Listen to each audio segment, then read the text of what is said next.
Society is inherently transphobic, homophobic, racist.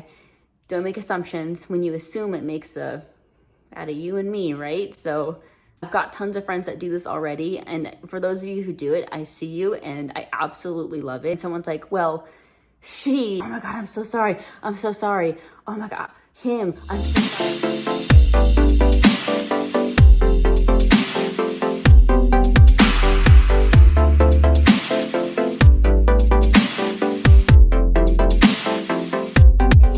So today's video, I'm going to go a little into how to be a good ally.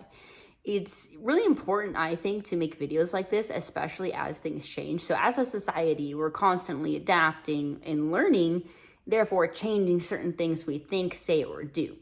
So with that being said, I'm going to do my best in this video to go over the things as of right now that are a little bit more politically correct. That doesn't mean that down the line, they will become obsolete and no longer correct themselves. So it's really important not only to, educate people, but also if you're watching this, get educated, because, I personally have said things in a certain wording that come off completely wrong because I didn't know that the wording was wrong. Obviously, you can't always be 100% on point, politically correct, but that doesn't mean that you shouldn't do your best and try to make sure that the people you know and love feel that support and feel that you're a true ally. So what I want to kind of do is list off some things, go into a little bit of detail, maybe give some examples. I'm trying my best to make this not a terribly long video, but still have as much information as I can. That way people are getting a good comprehensive list. So one major thing, it's a pretty given thing, is just be a good listener. You watching this right now and listening to the video, you're already on the path. You're already listening. What it also means, though, is if you have someone in your life, whether it's a coworker, a friend, family member, acquaintance, what have you, it's really important that you are listening to them. If they're telling you something bothers them or they're just venting because they're having a hard time, be a good listener. Be that shoulder for them so they have someone to talk to and feel that support. Obviously, not everyone has the same, experiences in life. I myself have a really supportive, mom, stepdad, friends, family. I've got a wife. I have an abundance of support. So I don't always have those, experiences where they're very negative and I feel very attacked. That doesn't mean they don't happen, though, as well. Other people have the other side of the spectrum where they have zero support system. So as soon as they have that ear to listen to, it makes them feel immensely better. It feels, validating. They feel comfortable, they feel safe, and they get that support they've been looking for. So first and foremost, be a good listener. Additionally, be educated. So kind of like watching this video we talked earlier, things are constantly changing and evolving. So great example I'm going to throw out is I've had people ask me this before, especially early in my transition when I had just come out. People would say, what are your preferred pronouns? It's a good question because you're asking my pronouns. That's an awesome step. But here's where that education comes in. What's wrong with that sentence? It's not a preference. Those are my pronouns. I'm not preferring to use them. I use them, right? But people, especially cisgender or, straight, what have you, they're not thinking of those things. They're doing their best to be an ally, but when they're asking that question, it's not completely validating to the person receiving it because it sounds kind of like, oh, well, it's not a preference, but okay. You know what I mean? So it's really important for you to be educated and kind of learn the nuances. Obviously, like I said earlier, you can't be 100% politically correct all the time, but it's definitely your job as an ally to get some education, whether it's every few months or, at least once a year. Just doing the act of trying speaks volumes. If you're going to sit there and not try, that speaks volumes to us as someone in the community. So, great example being, let's say you're an ally, you're very liberal, always have been, etc., always will be, etc. If I'm telling you that something may not be politically correct anymore, you shouldn't tell me, well, oh, I've always said it that way. I'm going to just keep saying it that way. I don't see what's wrong with it. So-and-so said it was fine. Just because so-and-so said it was fine doesn't mean it really is. And things change and evolve, as I mentioned. So it's your job as the ally to keep that education up, or at least put in the effort. Don't make assumptions. You don't ever want to assume anything. You don't want to assume that you know what you're talking about. It sounds a little harsh when you put it that way, but you don't. You never know, because as I mentioned several times at this point, things change, things evolve.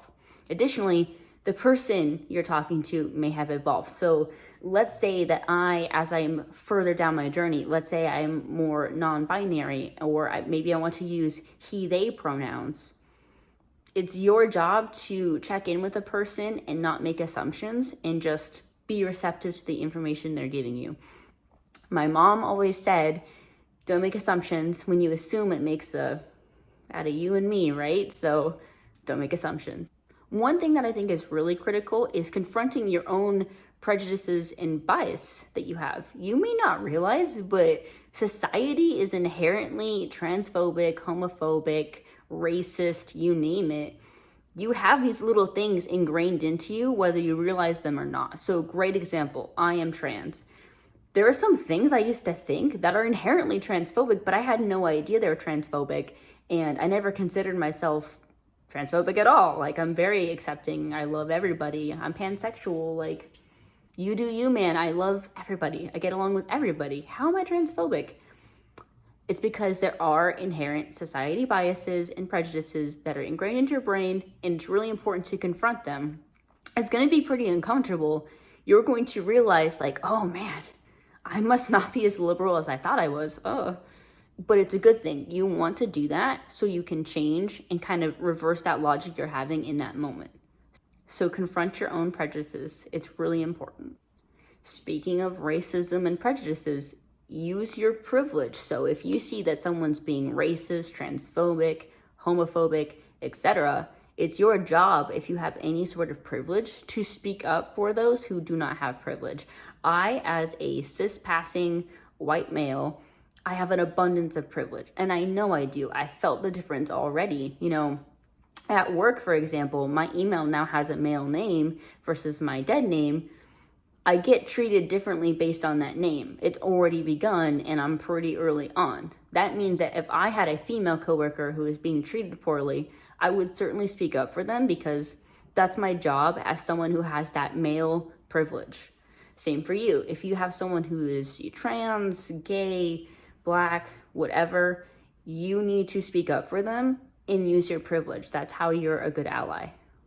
If you're younger, so, you know, in high school or whatever, obviously with COVID, I'm not really sure that this information works as much. I'm not sure. I haven't been in school for a while, so I don't know if there's like clubs or anything still, or how that works, because most places are online. But if there is a GSA, which is Gay Straight Alliance, I would join the club, even if you are straight. It's in the name. The reason is that's how you're an ally. You're there to bridge the gap and learn from those people. It's basically sitting down in like a support group and understanding their struggles, helping and learning from them what you can do to do better. It's the most inclusive thing I can think of. Like, you're literally there, immersed in it, so that you can do better. So I highly recommend joining one.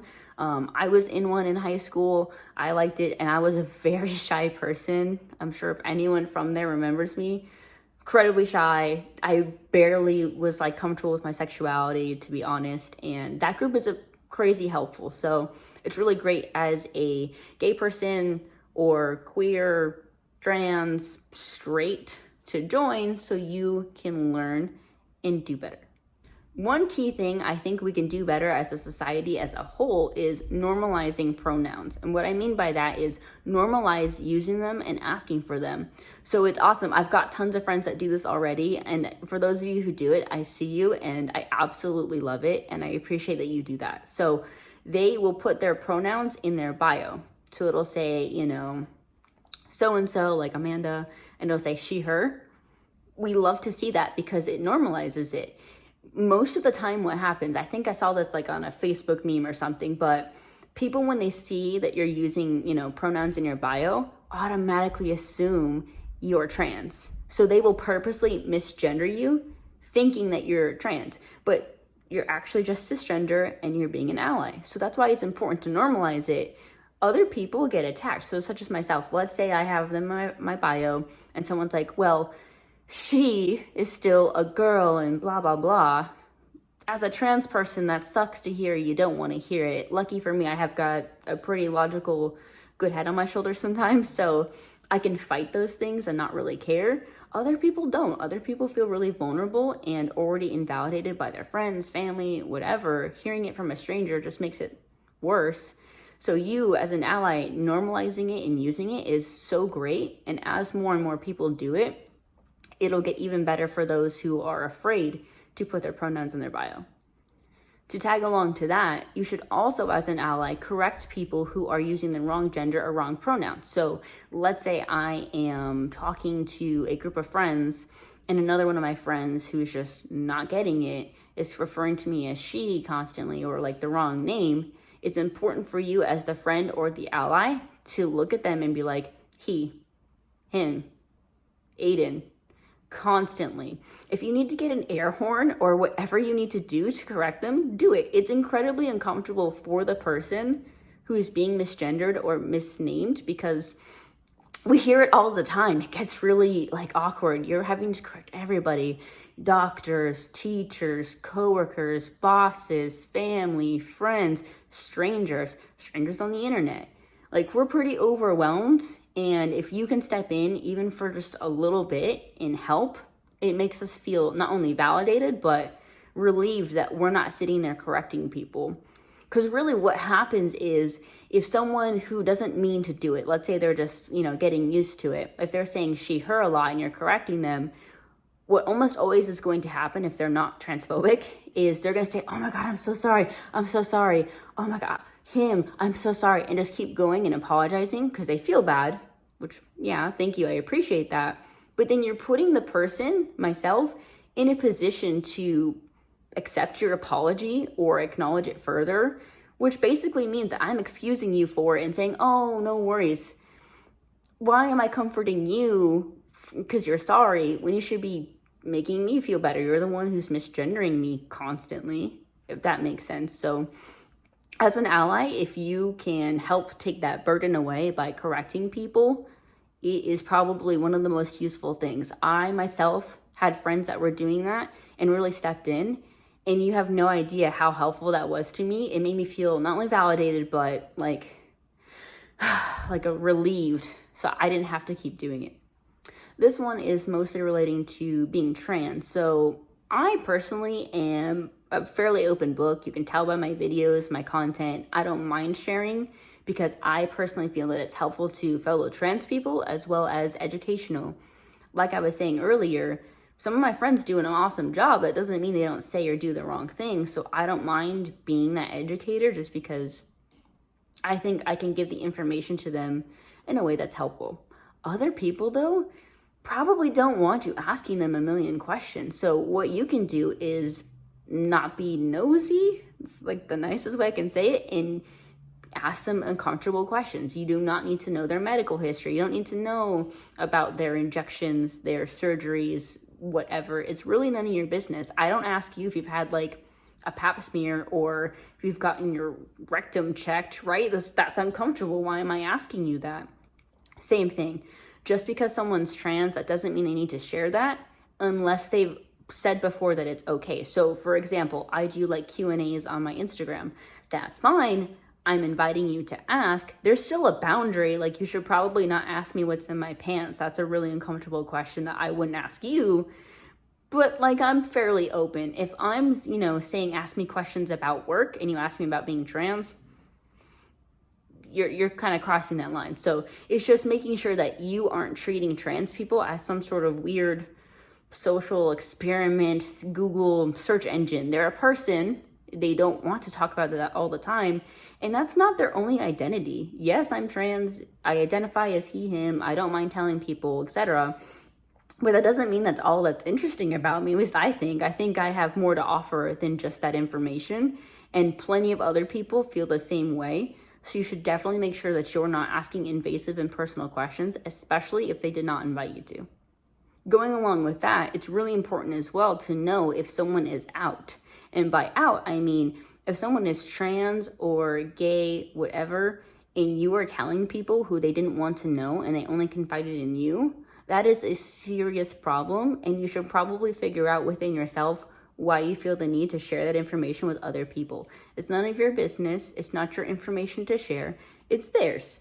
So if they want to keep it personal and live secretly with that for now, maybe it's a safety thing, maybe they're just not ready to, it's none of your business.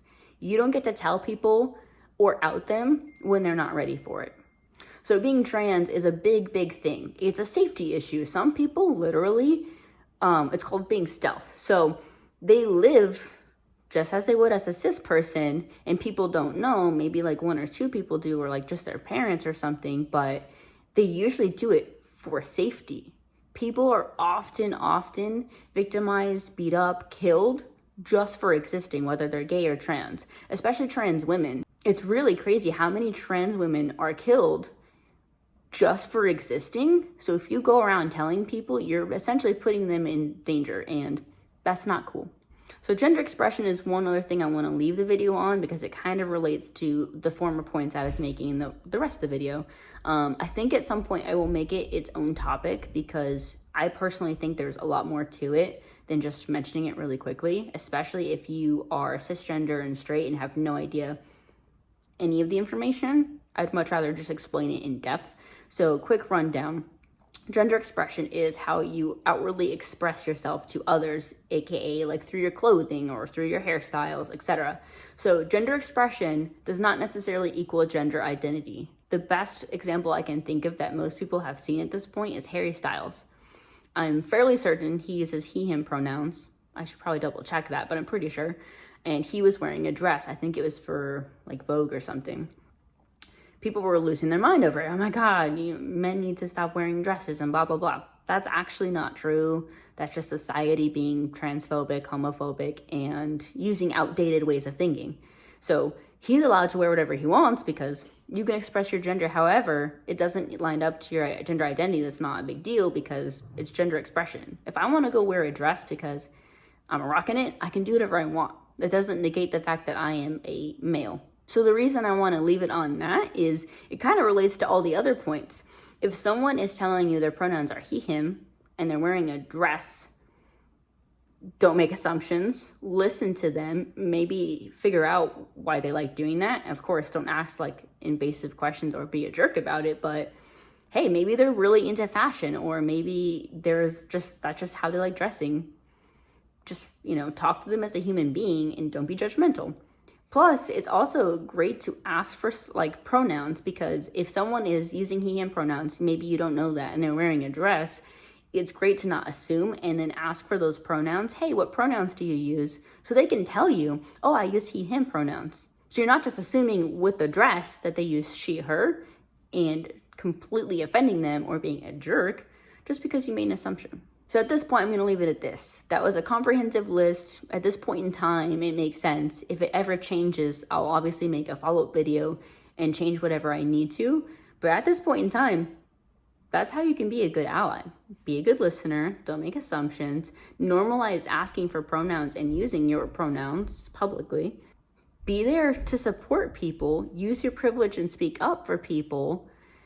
And honestly, you're gonna make mistakes. Don't be afraid to make a mistake. Don't let that fear and fear of judgment make you stop being a good ally. I make mistakes. I am literally trans and pansexual. That doesn't mean I'm perfect. I'm not an expert. Things are constantly changing. So it's just important for myself as a fellow person in the community and as an ally that I'm learning also.